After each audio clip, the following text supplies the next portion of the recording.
अस्सलाम वालेकुम दोस्तों, welcome to my channel weird way. कैसे हैं आप सब लोग? उम्मीद है खैरियत से होंगे। आज की कहानी हमें एक ऊबर ड्राइवर ने भेजी है जिसका नाम अली है। वो बताता है कि रमज़ान का आखिरी अशरा जारी था और ईद आने में तकरीबन 2 या 3 दिन बाकी थे। इसलिए मैं रात को भी सवारी की तलाश में इधर उधर मारा फिर रहा था। रात के तकरीबन 2 बजे का टाइम था और आज ज़रूरत से ज़्यादा ही अंधेरा था। मैं इस्लामाबाद के सेक्टर जी तक आ चुका था। वो इलाका वैसे भी बहुत सुनसान था। मुझे कुछ ही फासले पर मार्गिला पहाड़ियाँ ही मौजूद थी जो दिन में तो बहुत खूबसूरत मंज़र पेश करती थी, लेकिन आज रात वो काफ़ी ज़्यादा खौफनाक मंज़र पेश कर रही थी। मुझे सिर्फ अपनी गाड़ी के हेडलाइट्स में ही रास्ता नज़र आ रहा था। इसके अलावा चार सू गहरा अंधेरा ही अंधेरा था। खैर, अचानक मेरे मोबाइल स्क्रीन की रोशनी हुई और मुझे किसी ने ऊबर एप्लीकेशन पर राब्ता किया। मैंने जल्दी से मोबाइल में देखा तो जिस जगह मैं मौजूद था इससे थोड़े ही फासले पर मुझे बुलाया जा रहा था और मैंने जल्दी में ये नहीं देखा कि ड्रॉप लोकेशन क्या दिखाई गई है। मैंने सिर्फ पैसे देखे जो 500 रुपये आ रहे थे और मैंने राइड कबूल कर ली। मैं जैसे ही गूगल मैप का इस्तेमाल करता हुआ इस जगह पहुंचा जहां से मुझे सवारी को उठाना था, तो मैं ये देखकर हैरान किया कि यहाँ तो कोई घर भी नहीं है, ना ही कोई इमारत है, बल्कि झाड़ियाँ हैं, कुछ दरख्त हैं और वहाँ पर मौजूद लड़की सफ़ेद कपड़ों में मलबूस खड़ी है। मैंने जैसे ही गाड़ी रोकी वो लड़की चलते हुए आई और गाड़ी का पिछला दरवाज़ा खोलकर बैठ गई।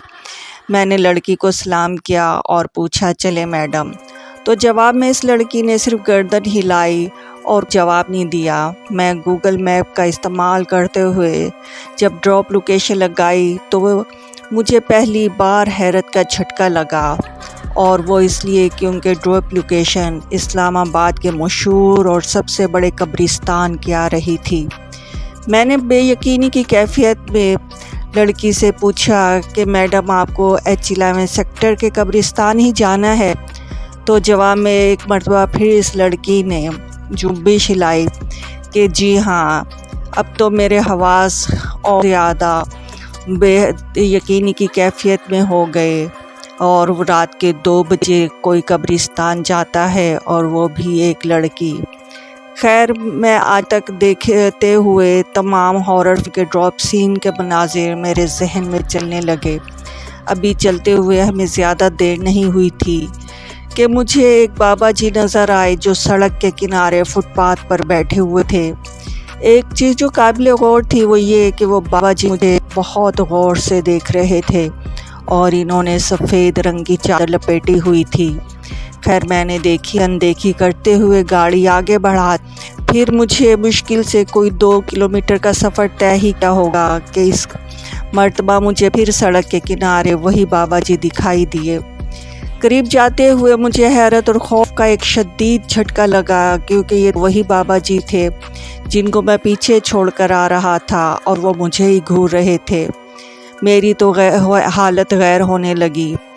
मैंने अपने दिमाग को झटकते हुए आगे बढ़ाना ही मुनासिब समझा, लेकिन अभी मज़ीद 3 से 4 किलोमीटर आगे ही गया था तो मुझे दोबारा वही बाबा जी सड़क के किनारे बैठे हुए इसी अंदाज में मुझे घूरे। अब तो मेरी बोलती बंद हो गई। मैंने घबरा कर पीछे बैठी मैडम को देखा और इनसे पूछा, मैडम जी, आपने देखा ये बाबा जी बार बार नज़र आ रहे हैं? जिस पर पहली मर्तबा इस लड़की ने मुस्कुराकर जवाब दिया कि आप घबराएं नहीं, ऐसा कुछ नहीं है। रात काफ़ी ज़्यादा हो गई है और आप काफ़ी थक चुके हैं, शायद इसलिए आपका दिमाग आपसे खेल रहा है।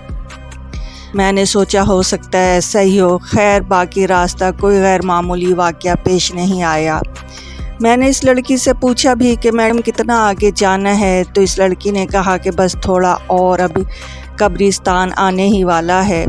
हम कब्रिस्तान के बिल्कुल दरमियान में इस लड़की ने गाड़ी रोकने का बोला और 500 का नोट निकालकर मुझे पकड़ाया और गाड़ी से उतरी और रोड पर एक जानिब चल दी। मैंने भी फौरी तौर पर गाड़ी मोड़ी और मोड़ते साथ ही मैंने कुछ ऐसा देखा कि मेरे औसान ही ख़ता हो गए।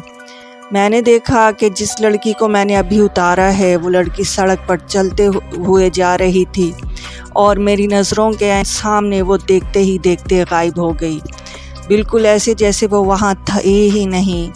मैंने ज़िंदगी में कभी ऐसा कुछ नहीं देखा था। मेरे तो औसान ही ख़ता हो गए और ऐसा लगा जैसे मेरे हार्ट अटैक मुझे पड़ जाएगा। गाड़ी चलाते हुए मुझे महसूस हुआ कि मेरी गाड़ी के साथ साथ कोई और भी है जो चल रहा है। जब मैंने अपने बाईं जानिब देखा तो मेरा खून जमूस हुआ, क्योंकि मेरी गाड़ी के बिल्कुल साथ साथ वही लड़की हवा में तैरती हुई जा रही थी। मैं तो बेहोश होते बचा, लेकिन मैंने अपने हवास पर काबू रखा और मेरे गाड़ी में जो रेडियो से ऑन किया और उसमें तिलावत कुरान पाक लगी हुई थी। तिलावत कुरान पाक का चलना था कि उस औरत ने भयानक आवाज़ में चीखी और गायब हो गई। मैं कब्रिस्तान से निकल पड़ा और मैंने तेज़ी से अपनी गाड़ी दौड़ा दी और घर पहुंचकर ही दम लिया। मेरी तबीयत ख़राब होने के बायस मुझे नींद आ गई और मैंने आलम ख्वाब में उसी बुज़ुर्ग को देखा जो वो कह रहे थे कि बेटा तुम आज तो बच गए, परेशान मत हो, अल्लाह ताला ने तुम्हें बचा लिया। मैं अल्लाह ताला का भेजा हुआ एक बंदा था जो तुम्हें बार बार आगाह करना चाह रहा था कि तुम ख़तरे में हो, लेकिन मैं इसमें नाकाम रहा। तुमने कुरान पाक की तिलावत जैसे ही चलाई तो वो चुड़ैल तुम्हें मार नहीं सकी, वरना उसका रोज़ का मामूल है कि वो अपना शिकार इसी तरह कब्रिस्तान में ले जाती है और उसको ज़िंदा नहीं छोड़ती। और तुम जब भी घर से निकलते हो तो आयतुल कुर्सी का वेट करते हो। इस वजह से अल्लाह ताला का तुम पर ख़ास करम है। तो दोस्तों, आज की स्टोरी आप लोगों को कैसी लगी? अगर स्टोरी पसंद आई है तो मेरा चैनल सब्सक्राइब करें और बेल आइकॉन को प्रेस करें। मेरा चैनल व्हाट्सएप पर और इंस्टा पर भी है और डिस्क्रिप्शन में इसका लिंक है, मेरे वो चैनल भी फॉलो करें।